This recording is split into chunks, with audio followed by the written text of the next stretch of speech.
di Indonesia dulu datang ada 5 bangsa. Yang 4 ngerampok, yang 1 silaturahmi. Yang ngerampok itu Portugis, Belanda, Inggris, Jepang. Yang silaturahmi Panglima Cheng Ho 7 kali ke Pulau Jawa, dan yang ke-7 mendirikan Masjid Sampokong yang sekarang menjadi kuil. Wong Eropa ki bar abad 14 itu ada revolusi di mana kekuasaan raja diganti dengan kekuasaan agama, terus kekuasaan agama diganti dengan kekuasaan ilmu pengetahuan. Ilmu pengetahuan ini akhirnya menggeser kehidupan manusia dengan Tuhan dan menggeser kerajaan. Meskipun Eropa tetap pakai kerajaan, Indonesia tiba-tiba tidak pakai kerajaan. Saya ingin mengatakan kepada Anda, rumangsamu len jajah kit abad 14 kuwi diteruske apa leren? Rumangsamu nek Indonesia merdeka tahun 45 njur leren len jajah kue. Ora leren, nganti saiki Anda semua masih dijajah. Pak Yai tadi mengatakan ada di surat An-Naml ayat 34. Pokoknya nek ono kekuasaan mlebu nang desamu, kuwi engko mesti ngrusak uripmu. Apa kekuasaan kuwi nek biyen Londo dengan VOC-nya, Jepang dengan pasukannya, Portugis dengan meriamnya dan seterusnya. Sekarang orang ngapusi orang jajah kowe nganggo bedil, ning diapusi utekmu. Dihilangkan harga dirimu. Kowe digawe ora percaya Quran. Aku takon, wong Islam ki kitab nomor 1 Quran apa dudu Quran? Loh, nek kowe sekolah Islam nomor 1 Quran apa? Banyak sekali sarjana-sarjana IAIN atau sarjana-sarjana Islam yang tidak bisa bahasa Arab dan tidak mengerti Quran, sangat banyak. Quran tidak dinomorsatukan di dunia modern. Itu salah satu jenis penjajahan mereka. Pak Yai tadi sudah mengatakan, kowe iki nek anggere ana kebo apik, wedhus apik kok sebut wedhus Australia, nono pitik gede kok sebut pitik Bangkok. Jadi kalian dibikin tidak punya harga diri. Kalian tidak percaya diri. Saiki ini terjadi di bidang apa saja, di bidang sistem negara, di bidang kesenian dan kebudayaan, di bidang filosofi dan keagamaan. Maka orang Indonesia tidak percaya diri. Seolah-olah kita tidak pernah berkumpul, seolah-olah kita tidak pernah punya Gajah Mada, Ratu Sima, kita tidak punya Sriwijaya, kita tidak punya Baldatun Thayyibatun Warabun Ghafur sejak dahulu kala. Tiba-tiba sekarang kita bikin negara seperti yang Belanda bikin, yang Amerika bikin. Londo wis sing nganggo keraton, kene ra nganggo keraton. Inggris semua pakai kerajaan. Jerman, Monaco, Denmark, Norwegia, Spanyol, Portugis semua pakai kerajaan. Kita hancurkan kerajaan kita sendiri karena negara kita tidak menghormati masa silam. Kita tiba-tiba pakai republik, padahal kowe iki bangsa Indonesia iki ora cocok kowe iki karo kaya ngono kuwi. Jadi kita itu orang yang bisa kita itu tidak cocok sama yang sekarang kita jalan itu tidak cocok dan sebagainya. Banyak sekali yang saya bisa omongkan, tapi intinya adalah kowe sing dijajah. Kowe dikon sekolah, aku takon, sing korupsi kae wong sekolah ora apa ora sekolah? Sing rusak Indonesia, sing ngentekke harta Indonesia adalah orang-orang yang sekolah secara barat. Makanya Pak Yai selalu mengatakan, ora apa-apa anakmu kudu sekolah, nek ora untuk penggawean. Karena sekolah memang dimaksudkan untuk supaya kamu menjadi buruhnya industri, buruhnya perusahaan-perusahaan, itu tujuannya. Maka orang-orang tua harus nomor 1 mendidik anaknya, jangan menyerahkan nomor 1 ke sekolah. Karena sekolah, ini aku takon ini, nek gue sekolah modern, gue didadekke wong pinter apa wong apik? Nek pinter mesti apik ora? Milih ndi apik apa pinter? Kowe pinter entuk ning apik sik. Nek kowe urung karuan apik ning pinter, kowe hasilnya ngrusak rakyat. Dan kalian jadi pegawai dari kekuasaan-kekuasaan global. Kekuasaan global itu artinya kowe rumangsamu duite sapa? Sing digembangun segala macam saiki. Anda dijajah, penjajahan itu namanya globalisasi. Globalisasi itu menjajah Anda. Mulane anak-anakku, aku ora jelaske saiki sinau kowe. Sinau. Anda pikir Presiden Indonesia berkuasa? Kita tidak pernah mandiri, kita bukan negara merdeka. Kita adalah negara yang masih dijajah oleh kekuatan-kekuatan global, oleh semua orang yang masih punya. Oleh karena itu aku ora gelem iki diterus-teruske. Kowe kudu sinau. Tapi saya tidak akan memberontak, saya tidak akan menjatuhkan Jokowi seperti saya menuduh Pak Harto turun. Saya tidak akan menampung seperti Gus Dur di impeachment lagi. Saya tidak akan melakukan itu semua. Tapi saya mendidik anak-anak muda sekarang, kowe loh sing sesuk dadi pemimpin Indonesia. Kowe sing umur 18, 17, 16, 22, 23, 30 nganti pol 40, kalian yang akan memimpin Indonesia. Kowe kudu ngerti tenan Indonesia piye, posisine piye. Gitu ya. Rumangsamu duitnya Indonesia iki duitnya sapa saiki? Sing paling akeh duit ki wong Indonesia ora. Dan itu semua dari hartamu, tapi bukan kalian yang punya. Saiki didelok Cilacap iki sing tanahnya wong Indonesia piro?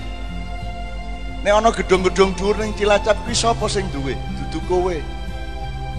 Kuwi penjajah-penjajah dari luar mengatur hukum di Indonesia supaya mereka legal untuk menjajah kita di sini. Dari DPR itu juga bagian dari penjajah internasional. Presiden juga manut kepada desakan-desakan dan tekanan internasional. Kowe kudu dadi presiden sing mandiri sok-sok. Kowe dadi menteri sing mandiri. Kowe wani tanding. Kita berani bermain silat secara kita. Saiki silat wae ra kok regani kok, sing kok regani kungfu. Ya toh karo MMA ya toh. UFC, kickboxing. Wong Thailand mung iso kickboxing dengan 12 gerakan mung kuwi tok sak negara. Indonesia silate piro? Ora kepetung Jawa Tengah tok, Cilacap tok perguruan silat oke. Belum lagi Madiun, Magetan, Jombang. Saya ada di garis itu semua. Saya mengerti sejarah silat dari zaman dahulu sampai ke mbah saya sampai ke generasi yang berikutnya. Tapi kita tidak menghargai silat. Sementara tidak ada yang bisa melawan silat Indonesia sebenarnya. Mergo silat ki ora mung pencak ning silat. Sak dunya mung duwene pencak. Neng orang duwe silat. Kapan-kapan sinawono apa sebabnya kok ditambahi silat. Biyen ning pencak, tapi setelah kita kenal Islam, Tuhan dan agama, kemudian kita tidak hanya punya gerakan badan, tapi kita juga punya olah batin, kita juga punya olah rohani, kita juga punya jurus-jurus spiritual. Saiki wong Indonesia sing ora duwe apa? Saya pakai teori nek rakyat kuwi kan penggaweane macul karo ngarit. Jadi rakyat itu lambangnya cangkul dan arit. Rakyat nyambut gawe kabeh. Ben aman nyambut gawe piye? Nyewa pemerintah, tentara dan polisi dicekeli pedang untuk supaya rakyat tenang. Jadi jangan sampai ada pemegang pedang yang marake rakyat malah ora tenang. Jadi jangan mudah menggusur-gusur. Jangan mudah mempersulit rakyat untuk bekerja. Karena mereka dibayar, polisi dibayar, tentara dibayar, pemerintah dibayar. Presiden adalah tenaga outsourcing 5 tahunan yang kita bayar. Mereka bukan bos kita, mereka adalah petugas kita. Ono presiden keliling kaya aku, karo Kiai Kanjeng. Ono caleg, ya caleg pisan pindho. Asal dipilih, bar dipilih tahu serawung karo kowe. Kowe tahu pertemuan karo anggota DPRD Cilacap. Kaya ngene iki. Kalau kayak wakilmu, tahu takon nang kowe, apa sing kudu diwakili? Tahu takon? Kowe dudu wakil. Kemeng wong ora duwe penggawean. Piye carane duwe penggawean ngono kuwi to. Akhirnya masang rai-raine ning perapatan dalan sak piturute. Maka yang paling benar adalah yang Anda kerjakan, yaitu pekerjaan yang abadi, pekerjaan yang pasti kita kerjakan apapun keadaan negara, apapun keadaan dunia. Di daftar wae kowe. Kowe nek Indonesia bubar tetap sholat ora? Tetap golek pangan. Tetap berkeluarga. Tetap adus. Tetap ngising. Cerah ya? Kerjakan itu saja karena negara kamu tidak paham, makanya asro bi abdihi lailan peteng ngarepmu kira ngerti. Kowe ora ngerti tenan. Kowe ora menguasai masalah. Jangankan globalisasi, kowe ora ngerti tenan. Mulane aku rene iki ora arep ngandani kowe sing bab marake ndasmu rengat. Marake sirahmu pecah karena Anda sudah susah hidupnya, maka sekarang belajar banyak-banyak, pelajari semuanya. Tenanan nek karo Quran. Browsing banyak-banyak ilmu pengetahuan, aja mung purna gam-game wae ya toh? Ya toh? Pelajari apa yang terjadi di dunia. Ya, faltan dur nafsu ma qadamat liqad, sesuk kira-kira piye? Kamu pelajari, ya. kreatif sebagai pengusaha. Pengusaha kabeh wong pengusaha lo ya, orang yang pengusaha lo. Gue ya pengusaha, wong sing berjuang mengusahakan penghidupan keluarga adalah pengusaha. Allah menawari kalian menjadi pedagang dan pengusaha. Al adullukum ala tijaratin tunjikum min adzabin alim. Allah mengajarkan bagaimana berdagang sama dia. Nah, orang sekarang tidak percaya sama Allah sampai nyolong-nyolong mergo ora percaya karo rizki Allah. Saya tidak punya kerjaan, teman-teman sekali. Saya tidak punya profesi dan saya tidak mau dikasih identitas. Aku disebut ustadz mau. Wong kowe nyebut aku ustadz yang mergo kowe ora ngerti aku. Ngopo tak terima? Wong kowe ya ora ngerti ya. Kowe nyebut aku kiai mergo kowe ora ngerti ya. Ora mergo kowe ngerti ya. Nek kowe ngerti kowe mesti ora nyebut ngono kuwi. Paling mulane saiki panggilan saya yang paling aman tuh mbah, wis beres toh. Gitu loh. Jadi saiki aja gelem dijajah. Ning kowe ya rasa metu-metu nang sing jajah, kowe kudu pinter, kudu taktis. Nang wong liya tetep kudu apik, ning kudu waspada. Kowe ngerti atine wong? Apa kalau orang sopan kepada kamu berarti hatinya baik kepadamu? Kalau ada orang menipumu bersikap kasar atau halus? Halus, maka jangan lupa bahwa kita tidak mengerti hati orang. Yang kita tahu cuma satu, di depan kita gelap. Yang kita tahu satu, kaya kowe iki nyupir ning dalan ki lho. Misale dalan ning gunung-gunung. Sing penting kowe ngerti syariate rono, sabile ning kono. Siratal mustaqim ning kono. Tapi kowe jarak 100 meter wis ora ngerti-ngertine kowe kok setir nang ngarep 10 meter. Nek kowe arep tenanan ngurusi Indonesia kowe ora paham. Presiden juga tidak paham Indonesia, makanya dia keprosok-prosok ndak karu-karuan. Dia pikir itu berjasa padahal konyol, dia pikir itu bijaksana padahal dia naif. Orang ngerti. Loh, aku dudu sombong kok piye lho, aku ki rakyat ya. Bayar pajak sing nggo mbayari presiden, sing bose sing sapa? Lah aku ora tau njaluk bayaran rakyat to. Aku kaya ngene iki njaluk bayaran apa? Endi ana kiai apa sapa wae tokoh sing gelem ngancani kowe 4 jam, 5 jam, 6 jam, 7 jam. Aku ora ngundat-ngundat awakku lho, ning kowe aja lali, nek kowe lali kok aku juga ngresula lho. Piye ta iki tak ewangi tenan nek kowe iki. Gitu loh, gitu. Gitu sekalian ya, pokoknya kowe aja Anda harus punya kedaulatan. Mau tak baleni kan. Kowe kan nyekel arit karo pacul. Pak polisi, Pak tentara, pemerintah nyekel pedang ben iso ngamanke kowe lemun nyambut gawe. Terus yang kita dulu punya sekarang tidak punya adalah pusaka atau keris. Pusaka itu wibawa. Wibawa bahasa Arab ra ono, bahasa Inggris ra ono. Saiki kowe ngerti pawang?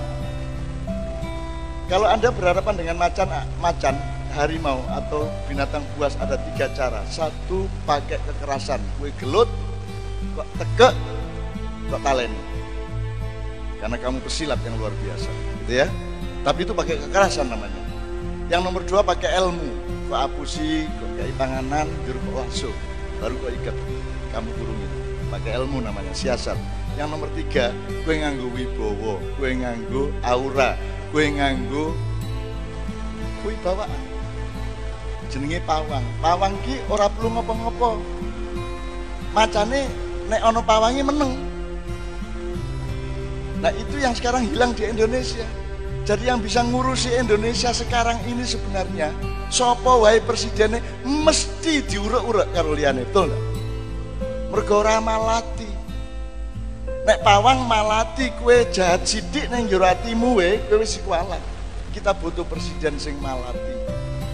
Presiden yang ya malati ngerti ya.